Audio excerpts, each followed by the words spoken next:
Ini yang terjadi sama gua setelah pindah ke Australia dan gak menutup kemungkinan bakal terjadi ke kalian juga. Awalnya gua sempat ragu buat share hal ini atau enggak, karena gak pede. Karena sebenarnya orang Indo tuh jarang banget kena hal kayak gini. Tapi setelah dipikir-pikir, di luar sana pasti ada yang ngalamin juga. Dan video ini bakal sangat membantu kalian.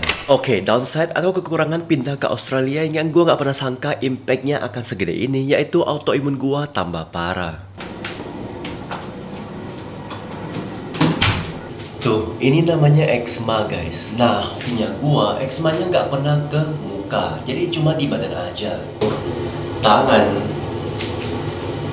kaki. Seingat gua dulu pas di Indonesia nggak separah ini. Ada, cuma paling di betis doang kayak gini.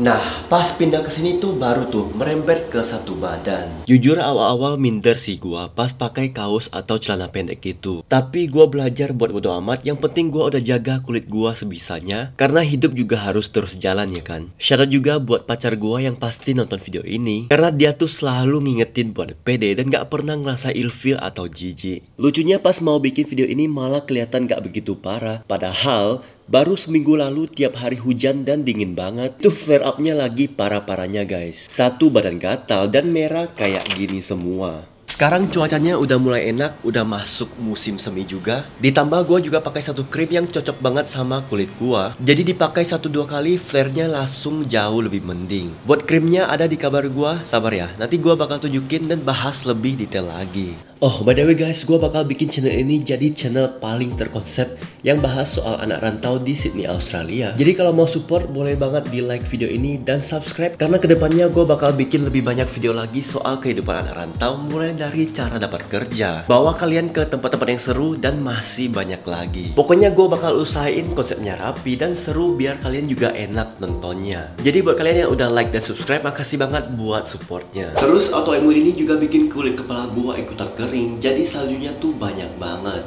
Guys, ini gua udah gak tahu berapa kali ganti shampoo, mulai dari yang mild, anti ketombe, sampai shampoo yang obat kayak gini juga masih gak ngaruh.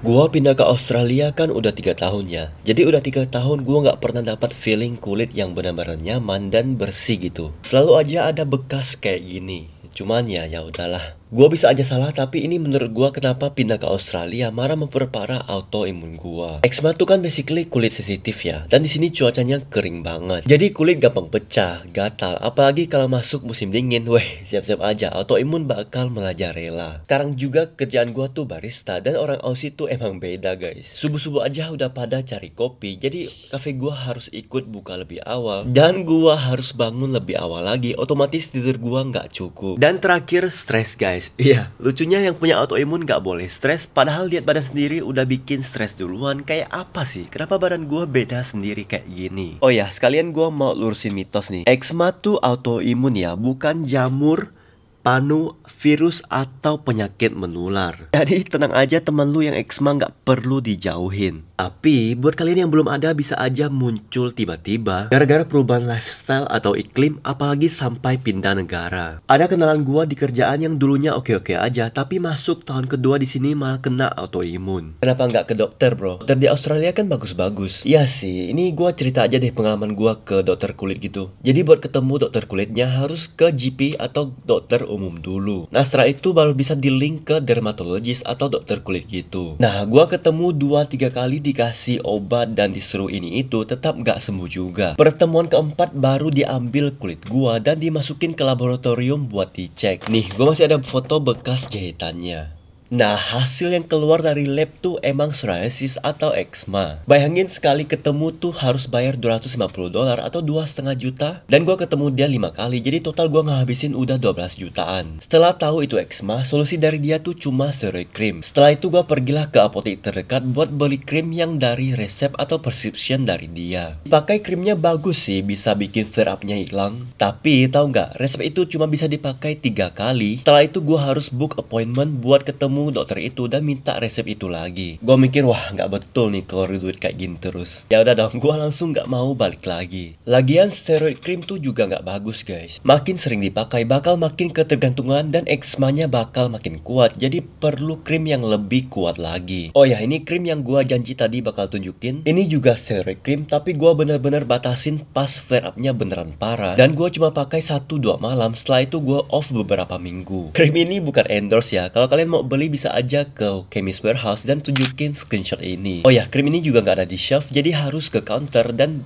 ngomong sama dokternya. Kalau ditanyain beli buat apa, tunjukin aja eksma kalian. Kalau nggak salah harganya tuh cuma 8-10 dolar, pokoknya nggak mahal lah. Faktanya Australia termasuk negara dengan kasus eksema yang lumayan tinggi, jadi yang kena di sini lu nggak bakal ngerasa sendiri.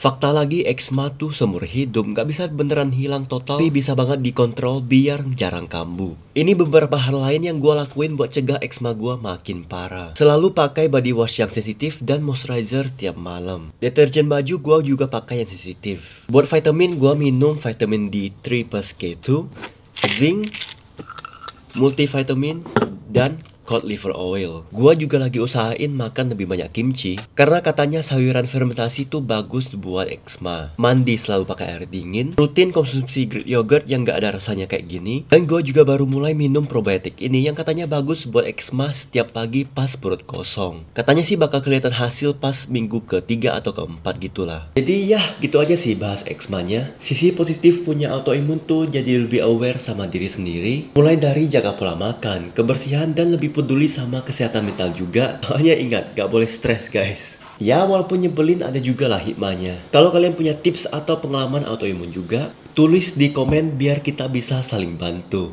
Cheers guys.